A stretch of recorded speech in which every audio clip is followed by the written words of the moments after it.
Hello, I'm Sensei Alex Kakuyo, regular contributor for Buddhistdoor Global. Thank you for joining me for this episode of The Ordinary Buddhist. The title of today's talk is Gratitude and Poison Ivy. Before we get into that, please make sure you subscribe and hit the notification bell. That way you'll be notified when I post talks in the future. Also, if you wouldn't mind hitting the like button, that'd be great too. So I had an experience earlier this week that I'd like to share with you. Long story short, I got poison ivy, which some of you will hear that and think, oh, what's the big deal? That happens to lots of people. Some of you will hear that and go, oh no. But I've never had poison ivy my entire life, which is strange since I've spent most of it outdoors, camping, hiking, etc. But it was a pretty severe case. Now, I'm not a medical professional, so forgive me if I don't say this exactly right, but the doctor who I went to see, when he explained my situation to me, stated that there are some people who get poison ivy and they have very little reaction, maybe some redness, some slight irritation, if that, and they're fine. I'm not one of those people. I apparently am hyperallergic to poison ivy, which means I got the redness, I got the irritation, then the irritated skin turned into tiny pus-filled blisters. Those tiny blisters turned into bigger blisters, and it looked like I had second-degree burns over the entire left side of my body. So it wasn't fun, but I'm perfectly healthy and okay. I was able to get into an urgent care center. They gave me some meds, and in a couple of days, I'll be as good as new. The reason I'm sharing this story with you, however, is this, like most of my life experiences, turned into a wonderful lesson about the Dharma, primarily about acceptance, about the first noble truth of Buddhism, which states life is suffering, and also about gratitude. Because when this first happened and I was itching and my skin was irritated and the rash kept spreading and I was struggling to not scratch my skin off, I was angry. I was upset, and I had all the unhelpful thoughts that people normally have when they're angry and upset.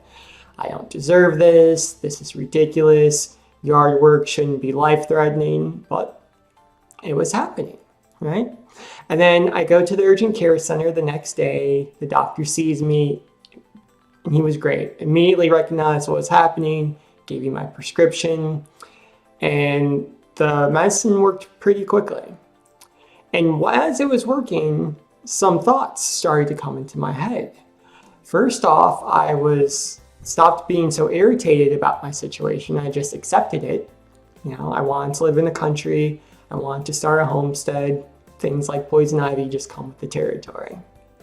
And then as I practiced that acceptance, I started noticing some other things, that if there wasn't this wonderful medicine, if we didn't have hospitals and urgent care centers that I could go to, I would just have to suffer like that for, up to 3 weeks. And that would be horrible. But I didn't have to do that because of the doctor and because of the medicine. So I became very grateful that I had the opportunity to use that. And I thought about the pharmacist who filled my prescription. And I became grateful to them because they filled it very quickly and efficiently as part of their job. And I started looking at my skin, and so my left side was completely covered in welts and blisters, and my right side was unaffected. And I thought about my skin and how little I normally think about my skin. It's there, and I just go about my day. But out of 365 days of the year, by the time all this is over, less than 2% of my year will be me dealing with sick, infected, blistered, irritated skin. The other 98%, I'll be fine, which is a pretty good average. 98% is an A. So I guess what I'm getting at is that when we have opportunities to suffer, and life gives us plenty of those, we can use our practice to start off with acceptance. This happened, it's part of life.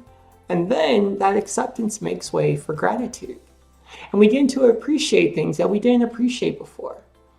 I never thought about my skin, never appreciated the fact that it keeps my organs inside, that it's not itchy and irritated, that, it protects me from the elements, from germs, bacteria, etc. But now, because I've experienced what it's like to not have healthy skin, I'm very appreciative of it, very grateful for it. And if we can change our idea about suffering in that way, so that suffering isn't something terrible that's happening to us, but instead it's an opportunity to appreciate the things that maybe we didn't appreciate before, well, the First Noble Truth stops being something scary and pessimistic.